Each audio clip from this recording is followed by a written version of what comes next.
नमस्कार। बोलता हिंदुस्तान में आज आपका स्वागत। आज हम जिस बात पर बातचीत करेंगे वो एक भारत के संविधान और भारत की आज़ादी के इतिहास में एक बहुत बड़ा एक पड़ाव है, उसके ऊपर है। जो बात हम करने जा रहे हैं वो इस बात की है कि जिस तरह से संसद से 142 सांसदों को निलंबित किया गया, वैसे उसे जिसे ब्लड बाथ कहा गया है, वो पहले कभी भी नहीं हुआ। और ऐसी कोई अनुशासन वाली ये कार्रवाई नहीं है कि जिसके लिए ये किया गया है, क्योंकि अगर संसद में ब्रीच हुआ है, यानी सिक्योरिटी ब्रीच हुआ है, यानी सुरक्षा में चूक हुई है, तो हर सांसद का ये कर्तव्य है कि वो अपने गृह मंत्री से, अपने प्रधानमंत्री से इसका स्पष्टीकरण मांगे। और प्रधानमंत्री और गृह मंत्री की ये जिम्मेदारी है, उत्तरदायित्व है कि भारत की जनता, संसद और सांसद सांसद जो है, संसद सदस्य जो है ऊपर और नीचे, यानी राज्यसभा और लोकसभा में, उनको जवाब दे। ये करना ना प्रधानमंत्री ने उचित समझा, ना गृह मंत्री ने उचित समझा। ये अपने आप में 75 सालों में, हिंदुस्तान के आजादी के इतिहास में, संसद के इतिहास में, संविधान के इतिहास में एक नया चमत्कार है। और ये सरकार ने, मोदी सरकार ने सारी सारी मर्यादाएं जो संविधान की वो पार कर दी और सीधा सारे सांसदों को निलंबित कर दिया। और ये जब मैं कह रहा हूं कि मोदी सरकार ने कर दी, तो सभापति उपसभापति ने किया, मोदी सरकार का क्या संबंध है, ऐसा आप कह सकते हैं। लेकिन ये बात अब कोई छुपा राज नहीं है कि मोदी सरकार जो चाहती है वही चुनाव आयोग करता है।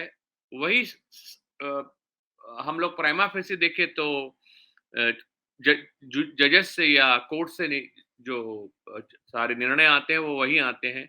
और सभापति और उपसभापति, यहाँ तक कि किसी की 5 मिनट की बोलने की मोहलत दी जाए और बीच में वो ऐसा कोई मुद्दा निकाले, जैसे कि अदानी, तो उसे और माइक ऑफ किया जाता है, या फिर उस कैमरे को ऑफ किया जाता है, या उसको निलंबित किया जाता है, या बिठाया जाता है। बाद में जैसे महुआ मैत्रा के साथ हुआ, उनके उनके खिलाफ एक जाल रचा गया और उनको निलंबित कर दिया गया हमेशा के लिए। राहुल गांधी की सदस्यता रद्द कर दी गई थी, जिस तरह से महुआ की है। राहुल गांधी फिर सुप्रीम कोर्ट के जरिए वापस आ गए हैं, लेकिन आज फिर से सब बाहर हैं। और ये होने के बाद पता ये चलता है, बात आज का जो हम जिस बात का विश्लेषण करने जा रहे हैं, या जिस बात पर गौर करने जा रहे हैं, वो ये बात नहीं है कि आज क्या हुआ। मैं ये बात करना चाहता हूं आपके साथ कि ये एक संतुलन पूरी तरह से देश में बिगड़ गया है। विपक्ष और सत्ता पक्ष में एक संतुलन हुआ करता था, जो इंडिपेंडेंट इंस्टीट्यूशंस की वजह हुआ करता था, जैसे कि जुडिशरी है, चुनाव आयोग है, यानी अपना न्यायालय है, अपना ये चुनाव आयोग है, अपने सारे जो प्रशासनिक जो संस्थाएं हैं वो है। ये सारी संस्थाएं और मीडिया, विपक्ष और जो सत्ता दल है, उन्हें बराबरी का स्थान देती थी। और ज्यादातर मीडिया तो विपक्ष के साथ रहा करता था, और यही लोकतंत्र है।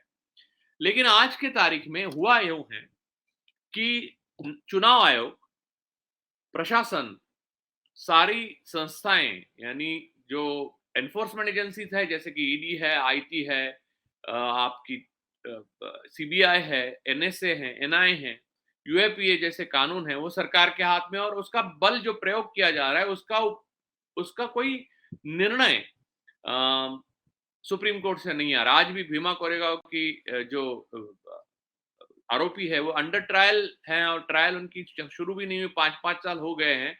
तो सुप्रीम कोर्ट यहाँ से वहां उसे घुमा रहा है।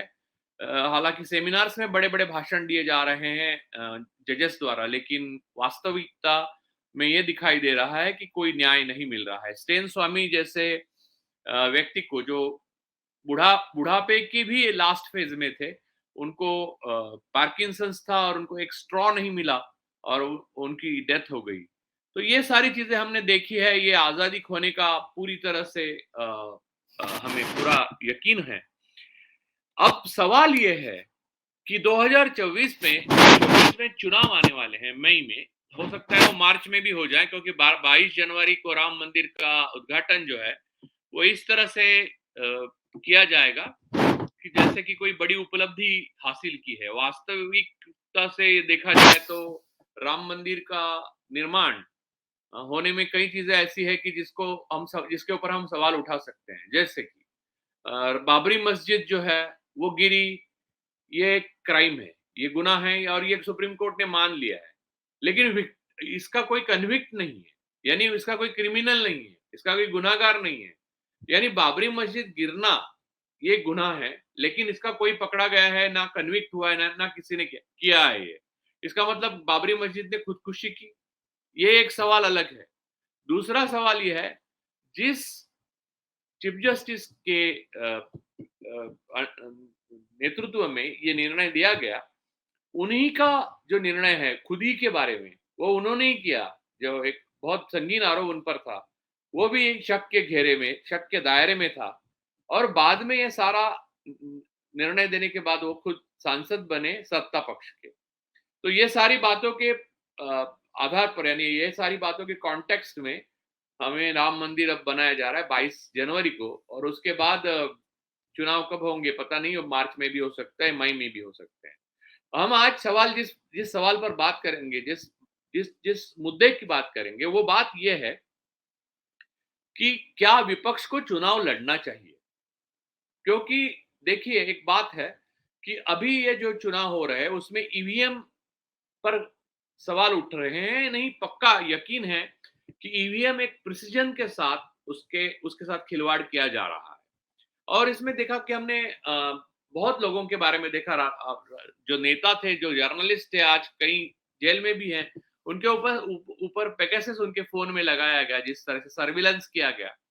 वो पेगासस इतना पावरफुल मशीन है, और उसी देश से ऐसे कई मशीन्स आते हैं, या ऐसे कई अन्य असाधारण रूप से आधुनिक टेक्निक आते हैं कि जो ईवीएम उनके लिए कुछ भी नहीं है। ईवीएम हैक होना, यानी ईवीएम का हैक होना इस तरह से नहीं होता कि आप बाहर खड़े रहो 24 घंटा और ईवीएम की रक्षा करो तो ईवीएम अंदर हैक नहीं होगा।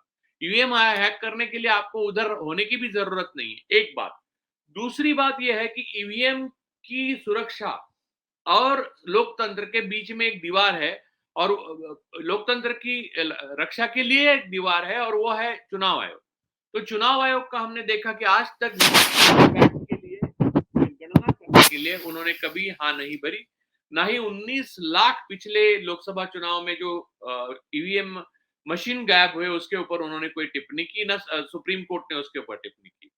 तीसरी बात यह है कि आपके साथ चुनाव आयोग नहीं है, आपके साथ ईवीएम नहीं है, आप ईवीएम की गारंटी नहीं दे सकते। और ये जो इसका हैकिंग है वो ऐसे खुले पे नहीं होता, ये बहुत प्रिसिजन से होता है, राज्य दर राज्य होता है। जैसे कि किसी राज्य में थोड़ा होता है, किसी राज्य में कम होता है, और ये कि आप पूरा शक कर सकते हो लेकिन आप यकीन के साथ, दावे के साथ नहीं कह सकते।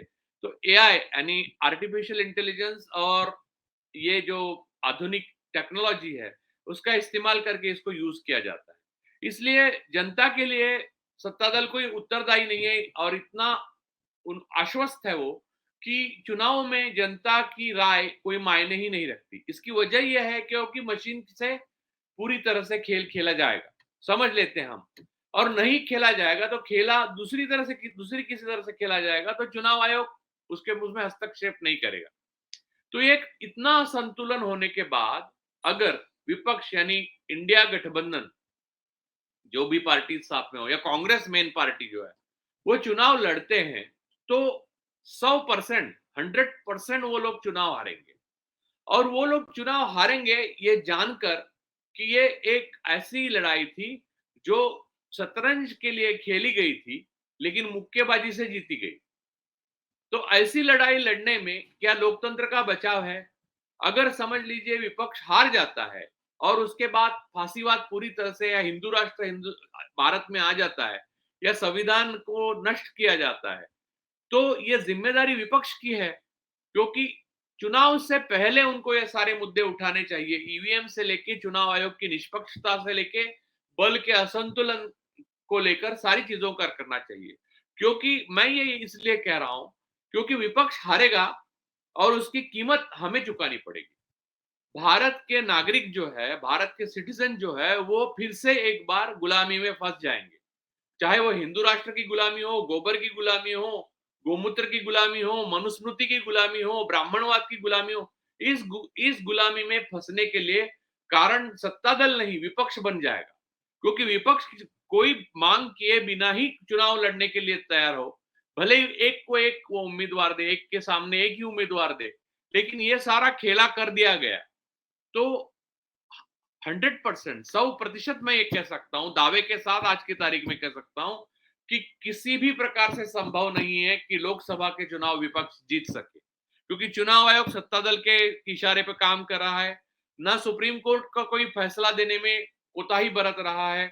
यहां तक कि प्रशासन पूरे उनके हाथ में है, मीडिया उनके हाथ में है, और सबसे बड़ी बात है कि एक विदेशी टेक्नोलॉजी उनके हाथ में, और विदेशी ताकतें उनके साथ में।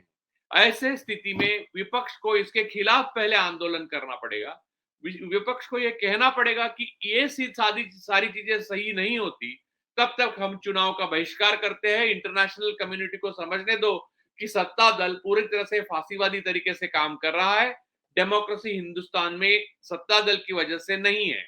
ये अगर विपक्ष नहीं कहता और सीधा चुनाव में सामने जाता है, तो वो चुनाव में हार उनकी पक्की है। और एक बार चुनाव में हार होने के बाद आप ईवीएम को ना दोष दे सकते हैं, ना चुनाव आयोग के दोष से दे सकते हैं, ना प्रशासन को दोष दे सकते हैं, ना सुप्रीम कोर्ट को दोष दे सकते हैं। इसकी सबसे बड़ी वजह है क्योंकि आपने चुनाव लड़ा है। लड़ा है का मतलब आपने वो सारे नियम और वो सारा असंतुलन स्वीकार किया है।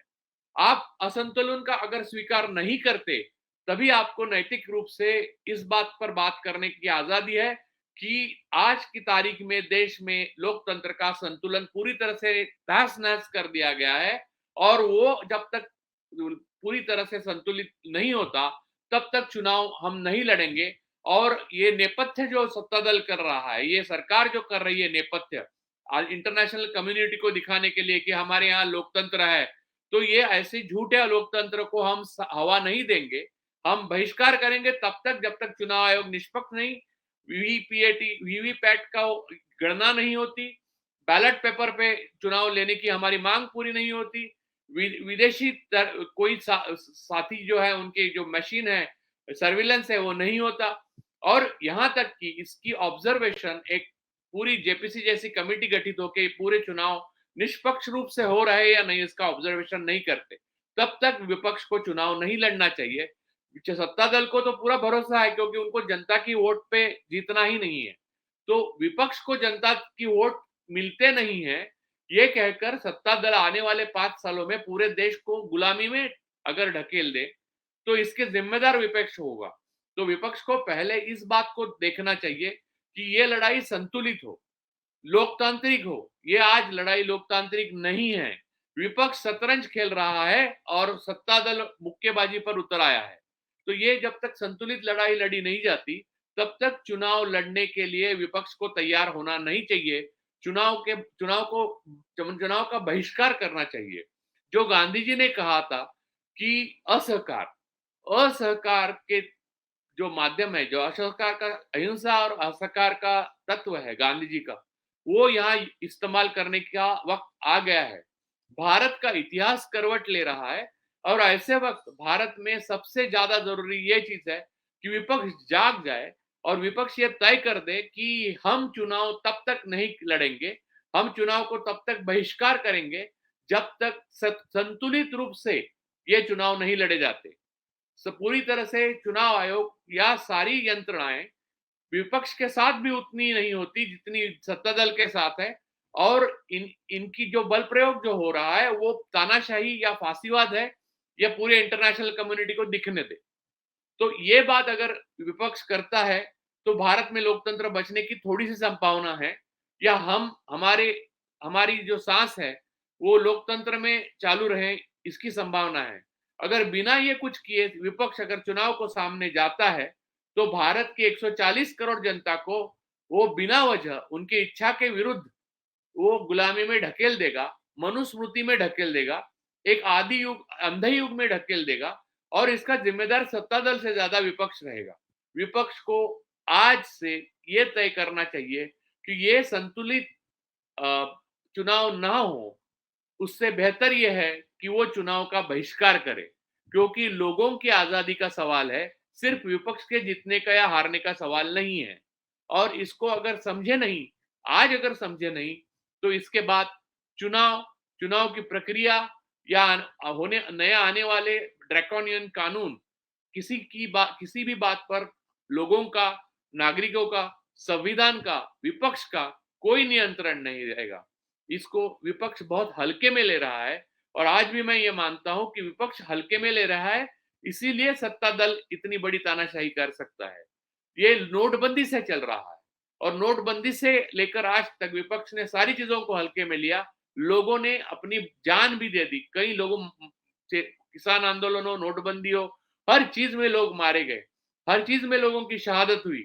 फिर भी विपक्ष को समझ में नहीं आ रहा है कि हमें इसमें बहिष्कार करना चाहिए, और दुनिया को दिखा देना चाहिए कि हिंदुस्तान में लोकतंत्र है नहीं, और लोकतंत्र आने के लिए जो चीजें जरूरी है, एक संतुलन जरूरी है, सारा निष्पक्षता की जरूरी है, वो हमें चाहिए। नहीं तो हम बहिष्कार करेंगे, लोगों को कहेंगे, लोगों तक जाएंगे, लोगों को समझाएंगे कि ये चुनाव इसलिए हम नहीं लड़ रहे हैं कि ये चुनाव है ही नहीं, ये चुनाव का नाटक है, इसलिए हम चुनाव नहीं लड़ रहे हैं। ये अगर नहीं होता है, तो मुझे लगता है कि 2024 के चुनाव एक फार्स होगा, और उसके निर्णय निकाल हमें पूरे आज ही मालूम है, और हमारी गुलामी की वो शुरुआत होगी।